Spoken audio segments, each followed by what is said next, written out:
Welcome to my channel truth of share market. आज हम discuss करेंगे टेक्निकल एनालिसिस पार्ट 2। ठीक है। लास्ट टर्न हमने क्या डिस्कस किया था? हमने टेक्निकल एनालिसिस की डेफिनेशन डिस्कस की थी कि प्रीवियस डाटा से हम फ्यूचर प्रेडिक्ट करेंगे, फ्यूचर ट्रेंड प्रेडिक्ट करेंगे, फ्यूचर प्राइस प्रेडिक्ट करेंगे। ठीक है। देन हमने अजम्पशन के बारे में डिस्कस किया था, market discount everything, price moves in a trend. Trend में कौन कौन से थे? Up trend, down trend and sideway. ठीक है। History tends to repeat itself. ये तीनों अजम्पशन नहीं है, ये तीनों चीज़ें हमें याद रखनी है, ऐसा ही मार्केट करता है। ठीक है। सो आफ्टर दैट नेक्स्ट हमें क्या डिस्कस करना है? Strength of technical analysis. Strength of technical analysis की बात करें तो फर्स्ट स्ट्रेंथ है इसकी कि काफ़ी सिंपल है ना, काफ़ी सिंपल है। हमें चार्ट सॉफ्टवेयर आजकल यूज़ होते हैं, ट्रेडिंग व्यू है, स्टॉक एज है, कई सॉफ्टवेयर्स हैं, वहाँ पर हमें चार्ट बने बनाए मिल जाते हैं ना। हर स्टॉक का, हर इंडेक्स का चार्ट हमें बने बनाए मिल जाते हैं। हमें करना क्या होता है? कुछ हॉरिजॉन्टल लाइंस, कुछ वर्टिकल लाइंस, कुछ ट्रेंड लाइंस वगैरह ड्रॉ करनी होती हैं एंड हमारा चार्ट प्रिपेयर हो जाता है। ठीक है। उसमें इंडिकेटर्स वगैरह डायरेक्टली, बस इंडिकेटर्स के नाम आपको यूज़ करना है। जैसे आपने RSI वगैरह यूज़ किया, ये जो भी वर्ड्स मैं बोल रहा हूँ, RSI, horizontal line, vertical line, अगर ये नहीं समझ में आता तो हम आगे डिस्कस करेंगे, है ना, इट्स ओके। बट हाँ, जिन्होंने थोड़ा बहुत भी किया है तो उन्हें ये पता होगा, है ना। तो सिंपल है, काफ़ी इजी है। ठीक है। आजकल सॉफ्टवेयर, कंप्यूटराइज सॉफ्टवेयर हैं तो काफ़ी हेल्प मिल जाती है। ठीक है। हमें कुछ बस लाइंस ड्रॉ करनी होती है ना, और लाइंस कहाँ ड्रॉ करनी होती है, यानी हमें बस ये जोन देखने होते हैं कि कहाँ से बाइंग इनिशिएट हो रही है, कहाँ से सेलिंग नहीं इनिशिएट हो रही। ठीक है। कहाँ से सेलिंग प्रेशर जनरेट हो रहा है, कहाँ से बाइंग जनरेट हो रही, बस ये चीज़ें है ना। तो वो जो भी होता है, सपोर्ट, रेजिस्टेंस, ठीक है, उनकी स्टडी करनी होती है। तो बाकी चीज़ें सिंपल हैं, drawing, reading of price, total price action, आजकल कैंडल स्टिक प्राइस एक्शन होता है, तो वो सारी चीज़ें काफ़ी इजी हो चुकी हैं। सेकंड अगर हम बात करें तो ऑब्जेक्टिव क्लियर होता है। ठीक है। यानी इसमें अगर मैं बात करूं तो humans feeling and emotional can not influence in technical analysis. अब बात करें तो ये बात हो रही है साइकोलॉजी की, बट लोग वह कहते हैं कि शेयर मार्केट में तो सबसे ज़्यादा वर्क साइकोलॉजी करती है, नो डाउट करती है ना। बट अगर आप टेक्निकल एनालिसिस किया, आपने टेक्निकल एनालिसिस आपको देता क्या है? एंट्री पॉइंट देगा, टारगेट देगा और आपके स्टॉप लॉस देगा। मार्केट में हमें चाहिए क्या, है ना, एज अ बिगिनर हमें क्या चाहिए होता है कि हम कहाँ एंट्री लें, कहाँ किसी स्टॉक को बाय करिए या सेल करें, उसका टारगेट क्या होगा, उसका स्टॉप लॉस क्या होगा, बस यही काम है ना। तो टेक्निकल एनालिसिस जब ये कोर्स कंप्लीट हो जाएगा, आपको किस लेवल पे बाय करना है, किस लेवल पे सेल करना है, किस पॉइंट पे आपको एग्जिट कर लेना है ना, अगर आपके डायरेक्शन में नहीं है तो ये सारे पॉइंट्स आपको टेक्निकल एनालिसिस में मिल जाएंगे। ठीक है। बट साइकोलॉजी का इम्पेक्ट करती है कि आपको पॉइंट्स तो मिल गए, ठीक है, बट आप उन्हें प्रॉपरली फॉलो नहीं करना चाह रहे। ठीक है। आपके पास 2-3 पॉइंट्स आ जाते हैं जो आपकी साइकोलॉजी को इम्पेक्ट करते हैं। फर्स्ट पॉइंट ये होता है कि हाँ, लेट्स अज्यूम कोई स्टॉक है दैट इज़ ऑन 100 रुपीज़, ठीक है, और उसका जो टारगेट निकल के आ रहा है दैट इज़ 110। थर्ड, उसका स्टॉप लॉस ये दे देगा technical analysis, let's assume that is 95। ठीक है। तो ये तीनों पॉइंट्स इसने दे दिए। प्रॉब्लम क्या होती है? आपने 100 पे एंट्री ली, ठीक है, और ये 98 तक गया एंड देन ऊपर आ गया, फिर ये 96 तक गया एंड फिर ऊपर आ गया। बट जैसे ये नीचे आया, फिर ऊपर गया, फिर नीचे आया, तो यहाँ पर जब थर्ड बार ये थोड़ा नीचे आएगा तो आपको लगेगा यार ये बार बार नीचे जा रहा है, नीचे गिरने जाए, एंड आप स्टॉप लॉस ना लेके, ना टारगेट लेके आप बीच में ही एग्जिट कर लोगे। या सेकंड कैसे होता है कि हाँ, आपको इसने ये 110 एंड 95 दे दिया, बट जैसे ही ऊपर गया, ठीक है, 105, और दोबारा नीचे आया, फिर ऊपर गया, फिर नीचे आया, फिर ऊपर जा रहा है, तो अब क्या करोगे? आपको लगेगा यार ये बार बार नीचे जा रहा है, तो मैं यहाँ 105 पे निकल जाता हूँ, 103 पे निकल जाता हूँ। ठीक है। तो स्मॉल प्रॉफिट लेके आप निकल जाएंगे। ठीक है। मार्केट या तो जाएगा 110 पे, या जाना है 95 पे, ठीक है। बट ये स्मॉल प्रॉफिट 103 पे निकल के 102 पे निकल के, ये टेक्निकल एनालिसिस नहीं दे रहा था आपको, ठीक है। ये आपकी साइकोलॉजी दे रही थी, क्योंकि हमारे अंदर दो फीलिंग्स होती हैं, एक होप होती है, एक उम्मीद होती है कि हाँ जाएगा, ठीक है। लेने से पहले हमें लगता है वहाँ जाएगा, और लेने के बाद हमारे में आ जाता है फियर। फियर कब आता है? फियर आने का केवल एक रीज़न होता है कि आपके पास जो अमाउंट है वो कम है ना, वो कम है, और जो कम अमाउंट है उसे आपने पूरा मार्केट में लगा दिया, तो फिर आएगा, ठीक है। फिर आप कुछ नहीं कर सकते, वो आएगा, है ना। तो अगर आप अपने टोटल अमाउंट का 5 to 10% इन्वेस्ट कर रहे हैं, मैक्सिमम यानी 5 to 10% ही इन्वेस्ट कर रहे हैं। अब इन्वेस्ट करने का मतलब ये नहीं लाइक आपके पास किसी भी ब्रोकर का अकाउंट हो, है ना। लेट्स से आपके पास 1 लाख रुपीज़ है ना, 1 लाख रुपीज़ है, तो उसमें 10,000 रुपीज़ ही होने चाहिए, ठीक है। और 10,000 रुपीज़ ही होने चाहिए, और उसी से में आपको ट्रेड करनी चाहिए, ठीक है। वो 10,000 भी एक बार में नहीं लगाना, है ना। 2,000 करके, 3,000 करके अगर आप लगाएंगे तो आप रिस्क प्रॉपरली मैनेज करें, ठीक है। तो ये साइकोलॉजी कहाँ आती है? जहाँ हम फियर या सेकंड ग्रीड लेकर आते हैं, ठीक है। ग्रीड कब आएगी कि इसने टारगेट दे दिया 110, बट हमें लग रहा है कि यार नहीं 120 भी जा सकता है, ठीक है, सेकंड टारगेट है हमारा। तो वो जो ग्रीड आती है उसकी वजह से क्या होता है, 111 तक जाएगा और नीचे आ गया, ठीक है। तो हमें ये ध्यान रखना है कि हाँ जो टेक्निकल एनालिसिस बोल रही, लाइक हमने जैसे एंट्री ली 100 पे, अगर हमें कोई बाई सिग्नल मिला 100 पे एंट्री लेते ही हमने 95 का स्टॉप लॉस लगाया, 110 का टारगेट लगाया, एंड आपका जो भी अकाउंट है उसे क्लोज करके अपना मोबाइल और लैपटॉप जो भी है उसे बंद कर दो, ठीक है। या तो टारगेट हिट हो या स्टॉप लॉस हिट हो। स्टॉप लॉस ऐसा नहीं कि कुछ भी लगा दिया या टारगेट कुछ भी लगा दिया, जो टेक्निकल एनालिसिस बोलेगी हमें वही टारगेट और स्टॉप लॉस प्रॉपरली फॉलो करने, ठीक है। और ये टारगेट और स्टॉप लॉस क्या होंगे, ये हम जब ये कोर्स कंप्लीट हो जाएगा आप सभी को पता लग जाएगा कि हाँ किस टारगेट की बात कर रहा हूँ, किस स्टॉप लॉस की बात कर रहे हैं ना, वो आप इंडिविजुअल हर एक बंदे को पता होगा, ठीक है। सो ये सेकेंड हमारा प्लस पॉइंट है कि अगर आप चाहोगे तो इसमें साइकोलॉजी नहीं आएगी, और अगर आप चाहोगे तो ही नहीं आएगी, है ना। तो उसके लिए प्रॉपरली चीज़ों को फॉलो करना पड़ेगा, ओके। सो ये हमारा सेकेंड एडवांटेज था इन टेक्निकल एनालिसिस, ठीक है।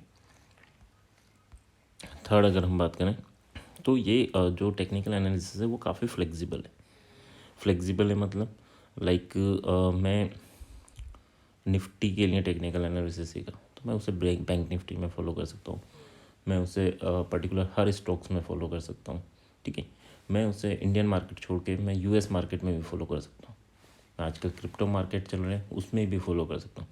तो हर टाइप के मार्केट में हम इस एनालिसिस को अप्लाई कर सकते हैं, ठीक है। सिमिलर वे में हर टाइम फ्रेम में हम इसको एनालाइज कर सकते हैं, लाइक 15 मिनट टाइम फ्रेम हुआ, या हम बात करें 30 minutes, 1 hour, 1 day time frame, तो हर टाइम फ्रेम में भी हम इस एनालिसिस को अप्लाई कर सकते हैं। थर्ड आता है डेफिनेट्स, ठीक है। ये क्या है कि टेक्निकल एनालिसिस आपको जो भी सिग्नल देगा वो प्रॉपर देगा, ठीक है।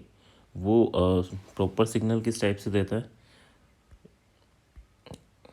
One second, okay.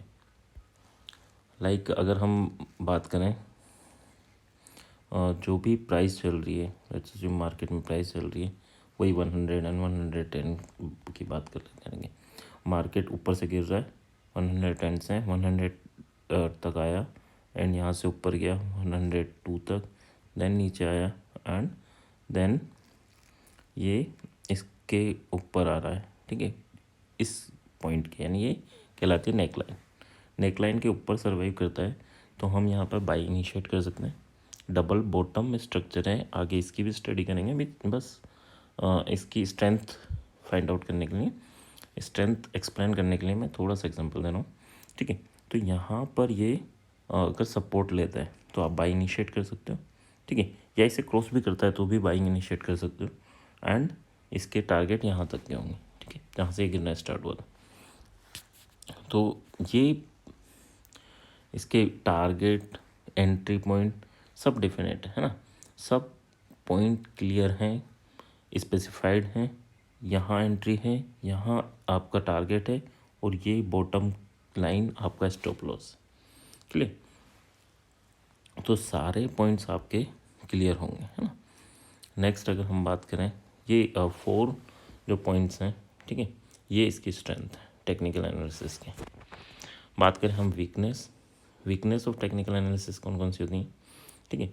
तो अगर हम बात करें लॉन्गर टाइम फ्रेम के लिए, ठीक है, हमने 20 साल बाद के लिए सोच, लाइक ये नहीं होता था कि हाँ कोई स्टॉक ले लिया एंड वो 10 गुना हो गया, 20 गुना हो गया, 100 गुना हो गया, ठीक है। तो वो होते हैं ना, मार्केट में होते हैं, कुछ 10 गुना होते हैं, कुछ 100 गुना होते हैं, कुछ ज़ीरो भी होते हैं ना। ज़ीरो नहीं होते तो 1 रुपीज़ 2 रुपीज़ पे भी चले जाते हैं, 1000 के शेयर, है ना। तो ये तो मार्केट है, तो मार्केट में दोनों चीज़ें होंगी। बट जो टेक्निकल एनालिसिस करते हैं वो जितना शॉर्टर पीरियड ऑफ टाइम रहेगा उतना बेटर रहेगा, है ना। यानी अगर हम बात कर रहे हैं 1 डे के लिए 15 मिनट टाइम कैंडल स्टिक लिया हमने, और 1 डे के लिए एनालाइज कर लिया, ठीक है। 15 डेज़ के लिए एनालाइज करना है, 30 मिनट 1 आवर का टाइम फ्रेम लिया, 15 डेज़ के लिए एनालाइज कर लिया, ठीक है। सिमिलर वे में आपने 1 ईयर के लिए एनालाइज कर लिया। बट हाँ, उसके बीच बीच में आते हैं हमारे कुछ रिजल्ट्स आते हैं, ठीक है। और वो रिज़ल्ट का हमें पता नहीं होता, उसका फंडामेंटल्स किस तरह कंपनी का चेंजेस हो रहे हैं, वो चीज़ें हम प्री अज्यूम नहीं कर सकते, है ना, कि हाँ सब कुछ सही रहेगा, ठीक है। तो एक लॉन्गर पीरियड ऑफ टाइम के लिए हम इस चीज़ को अवॉइड करते हैं, या ये बोल सकते हैं कि हाँ इसके साथ हम कुछ चीज़ों का क्लियरली ख्याल रखें। क्या चीज़ें होती हैं कि लाइक मार्केट एक अप ट्रेंड में, ठीक है, मार्केट अप ट्रेंड में अपर हाई, हायर लो, इस टाइप का स्ट्रक्चर बना रहा है। एंड मान लो ये पूरा जो है ये 1 ईयर तक चलता रहा, ठीक है। उसके बाद इसने जब भी अपना रिसेंट लो को ब्रेक किया, तो हमें नहीं सोचना कि मार्केट में फिर बाइंग आएगी, फिर सेलिंग आएगी, या वापस प्राइस ऊपर चला जाएगा। जो होने दो, है ना, हमें यहाँ पे एग्जिट कर लेना है। टेक्निकल एनालिसिस ये बोलता है, ठीक है। तो टेक्निकल एनालिसिस तो बोल देगा कि हाँ आपको यहाँ पे एग्जिट कर लेना है। बट आप एक ये अजम्पशन लेके चल रहे हो नहीं मार्केट ऊपर जाएगा, या एक स्टॉक को ख़रीद लिया और छोड़ दिया 10 साल तक, है ना। तो टेक्निकल एनालिसिस में ट्रेलिंग स्टॉप लॉस पॉइंट्स वगैरह को देख के चलना होता है। आपको बार बार मार्केट देखना है, अगर वो स्टॉप लॉस हिट करता है तो आपको नो डाउट मार्केट से एग्जिट कर लेना है, ठीक है। तो हाँ, हम शॉर्टर पीरियड ऑफ टाइम के लिए टेक्निकल एनालिसिस प्रेफर करते हैं। शॉर्टर पीरियड ऑफ टाइम मतलब ये नहीं कि हाँ हम 1 दिन के लिए कर रहे हैं, हाँ 6 महीने 1 साल, ये शॉर्टर पीरियड ऑफ टाइम में आता है ना। Longer period of time 20 years के लिए कर लिया, ठीक है। तो फंडामेंटल्स किस हिसाब से चेंज हो रहे हैं कंपनी के हमें आइडिया नहीं है ना। तो इसलिए हम इसको ज़्यादा लॉन्गर पीरियड ऑफ टाइम के लिए यूज़ नहीं करते हैं ना, या करते हैं तो इस टाइप से ट्रेलिंग स्टॉप लॉस पे एग्जिट कर लेते हैं, ठीक है। ओके, सेकंड होता है, सेकंड जो वीकनेस है दैट इज़ एनालिस्ट बायसनेस, ठीक है। यानी हर ट्रेडर की अगर हम बात करें तो या तो वो बुल होता है या बियर होता है, ठीक है, या तो बायर होता है या सेलर होता है, ठीक है। तो जब मार्केट ऊपर जाता है नीचे आता है तो जो एनालिस्ट का दिमाग चलता है, अगर वो सेलर है तो वो हर मूवमेंट में सेलिंग अपॉर्चुनिटीज़ को ग्रैब करना चाहता है, या वो हर मूवमेंट में सेलिंग अपॉर्चुनिटी, यानी मार्केट ऊपर गया उसे मतलब नहीं, उसे तो ये दिख रहा है कि हाँ इतना ऊपर चला गया तो और कितना जाएगा, है ना। तो उसे एक पॉइंट से एक रेड कैंडल बनी, उससे लग गया कि हाँ मार्केट अब गिरने वाले, ठीक है। मार्केट में छोटी छोटी प्रॉफिट बुकिंग होती रहती है, मार्केट इसी वे में चलता है कि ऊपर जाता है, थोड़ा नीचे आता है, फिर ऊपर जाता है, फिर नीचे आता है, फिर ऊपर जाता है, ठीक है। तो इसी वे में अप ट्रेंड चलता है और इसी वे में डाउन ट्रेंड चलता है, ठीक है। डाउन ट्रेंड किस वे में चलेगा कि हाँ थोड़ा नीचे जाएगा, फिर थोड़ा सी बाइंग आएगी, फिर नीचे जाएगा, एंड डाउन होती जाएंगी प्राइस, ठीक है। तो एनालिस्ट आपका अगर का दिमाग अगर सेलिंग साइड ज़्यादा है तो हर उसमें सेलिंग अपॉर्चुनिटी को ग्रैब करेगा, यानी सेलिंग अपॉर्चुनिटी देखेगा, रेड कैंडल बनते से हाँ अब तो सेलिंग आ गई, ठीक है। और बाइंग, अगर वो बाइंग साइड उसका माइंड ज़्यादा एक्टिवली वर्क करता है या वो ज़्यादा बाइंग बाइंग सोचता है तो वो हर जगह देखेगा कि हाँ बाइंग आ रही है, चाहे मार्केट नीचे गिरेगा, है ना, उसे बस बाइंग अपॉर्चुनिटी दिखेंगी। तो जब भी आप टेक्निकल एनालिसिस करोगे तो आपको न्यूट्रल होके ही टेक्निकल एनालिसिस करना है, ठीक है। तो ये इस पॉइंट को भी ध्यान रखना है कि जब हम टेक्निकल एनालिसिस कर रहे हैं तो हमें न्यूट्रल होके टेक्निकल एनालिसिस करना है, ना कि बायस होके, है ना। ओके, थर्ड वीकनेस क्या है? ओपन टू इंटरप्रिटेशंस, ठीक है। यानी जब हम बात कर रहे हैं टेक्निकल एनालिसिस की, तो टेक्निकल एनालिसिस में जब आप आगे पढ़ेंगे अबाउट पैटर्न्स, ठीक है। पैटर्न्स होते हैं, डबल टॉप होता है, डबल बॉटम होता है, डब्लू पैटर्न्स होता है, कप विथ हैंडल होता है, हैंड एंड शोल्डर्स होते हैं, ठीक है। तो कई टाइप के पैटर्न्स होते हैं। तो मार्केट में एक, यानी मार्केट अगर कुछ इस टाइप से बिहेव कर रहे हैं, ठीक है, ठीक है, इस टाइप से कुछ बिहेव कर रहे हैं ना, यानी ऊपर गया नीचे आया, ऊपर गया नीचे आया, ऊपर गया, ठीक है। तो यहाँ जब पहुँचेगा तो किसी को लगेगा कि यार ये एक डब्लू पैटर्न का फॉर्मेशन कर रहा है, ठीक है। और कुछ लोग सोचेंगे कि हाँ यहाँ टॉप बनाया था इसने, सॉरी, यानी वो नीचे गिरा, यहाँ गया फर्स्ट टॉप, और ये सेकंड टॉप बना के ये नीचे गिरेगा, यानी एम पैटर्न बना के या डबल टॉप बना के ये नीचे गिरेगा, ठीक है। तो अब कुछ लोग इसको देखेंगे डब्लू फॉर्मेट में, यानी उन्हें लगेगा कि इसको ब्रेक करेगा और ऊपर जाएगा, ठीक है। और कुछ लोगों को लगेगा कि यार ये यहाँ से नीचे गिरेगा, ठीक है। तो कौन सा पैटर्न को हमें प्रेफरेंस देनी है, क्या करना है, ये सब चीज़ें हम आगे स्टडी करेंगे। बट हाँ, एक ही टाइप के स्ट्रक्चर में अलग अलग पैटर्न को इंटरप्रेट कर सकता है एनालिस्ट, ठीक है। तो ये इन चीज़ों का भी ध्यान रखना है, ये भी इसका एक डिसएडवांटेज है, ठीक है। क्योंकि मार्केट तो एक ही बिहेवियर कर रहा है बट पैटर्न दो दिख रहे हैं, है ना। तो ये एक डिसएडवांटेज है। फोर्थ अगर डिसएडवांटेज की बात करें तो फोर्थ डिसएडवांटेज है कि टाइम लैग, ठीक है।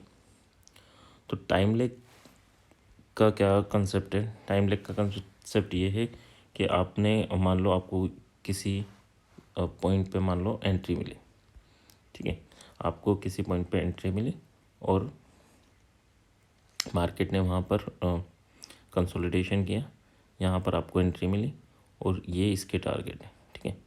तो कुछ लोगों को यहाँ पे मान लो रेड कैंडल बनी, तो कुछ लोगों ने यहाँ पर रेड कैंडल बनते ही उनको सपोर्ट दिख रहा है, उन्होंने यहाँ पर बाइंग इनिशिएट कर दी, ठीक है।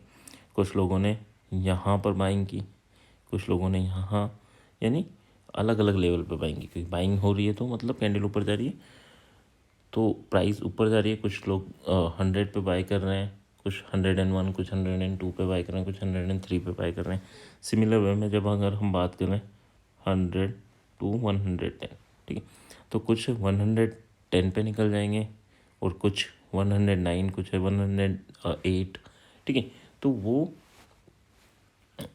फ्रैक्शंस ऑफ सेकेंड्स में उसकी प्राइस में जो डिफरेंसेस आएंगे, ठीक है, ठीक है। ये फ्रैक्शंस ऑफ सेकेंड्स क्यों बोल रहा हूँ मैं, क्योंकि यहाँ आते एकदम कैंडल बनेगी, ग्रीन कैंडल बन के, लेट्स है ना, एकदम बाइंग आएगी, तो ग्रीन कैंडल बन गई और यहाँ पर एकदम सेलिंग आ गई, ठीक है। तो वो फ्रैक्शन ऑफ सेकेंड को क्या ट्रेडर यूटिलाइज कर सकता है, ठीक है। लाइक अगर आप ने ये दोनों सपोर्ट्स और रेजिस्टेंस पे आपको बिलीव है, अपनी टेक्निकल एनालिसिस पे बिलीव है, 100 एंड 110 है, तो आप लगा सकते हैं कि 100.5 पर मुझे बाय करना है, पहले ही मैंने ऑर्डर लगा दिया। सिमिलर वे में 109.5 पे मुझे सेलिंग करना है, मैंने पहले ही ऑर्डर लगा दिया। और दूसरा ट्रेडर क्या करेगा कि वो 100 पे जाने देगा, उसे लगेगा ब्रेक कर देगा, फिर ऊपर आएगी प्राइस, वो फिर बाय करेगा 102, 103 पे, ठीक है। सिमिलर वे में जब 110 पे जाएगा तो वो फ्रैक्शन ऑफ सेकंड डिले करेगा अपनी चीज़ों को, अपने एग्जीक्यूशंस को, एंड उसका प्रॉफिट 5 रुपीज़ होगा और किसी ट्रेडर का प्रॉफिट सेम चीज़ में, सेम एनालिसिस में, और किसी ट्रेडर का प्रॉफिट 9 रुपीज़ होगा, ठीक है। तो ये जो डिफरेंस हो रहा है ये केवल टाइम लेग की वजह से हो रहा है। उसने 2 सेकंड बाद डिसीजन लिया, इसने 2 सेकंड पहले डिसीजन लिया, ठीक है। तो ये भी एक ड्रॉबैक है, बट हाँ इन सब को आप मैनेज कर सकते हो। उसी को हम रिस्क मैनेजमेंट, डिसिप्लिन, ये भी आगे हम डिस्कस करेंगे, ठीक है। तो वहाँ पर हम ये चीज़ें भी सीखेंगे कि हाँ किस टाइप से हमें ट्रेडिंग में बिलीफ लाना पड़ेगा, है ना। हमें खुद को हमारे एनालिसिस में बिलीव लाना होगा और उसके अकॉर्डिंग हमें ट्रेड करना होगा। कहते हैं ना कि plan your trade and trade your plan, ठीक है। पहले अपनी ट्रेड को प्लान करो और फिर उसे ट्रेड करो। अरे लिखने लग जाओ, ठीक है। ट्रेड लेने से पहले लिखो और लिखने के बाद ट्रेड करो, ठीक है। लिखने का मतलब क्या है कि हाँ मेरा एंट्री पॉइंट क्या होगा, मेरा एग्जिट पॉइंट क्या होगा, या मेरा टारगेट क्या होगा, सिमिलर वे में मेरा स्टॉप लॉस क्या होगा। तो ये कुछ पॉइंट्स हैं जिन्हें हमें फॉलो करना चाहिए, है ना। आई थिंक करना चाहिए, है ना। और आई होप हम सब फॉलो करेंगे, ठीक है। यहाँ तक किसी को डाउट है तो you can ask me in comment section, ठीक है। नेक्स्ट टेक्निकल एनालिसिस की का डिस्कशन हम नेक्स्ट पार्ट में करेंगे, ओके। और thank you, please like, subscribe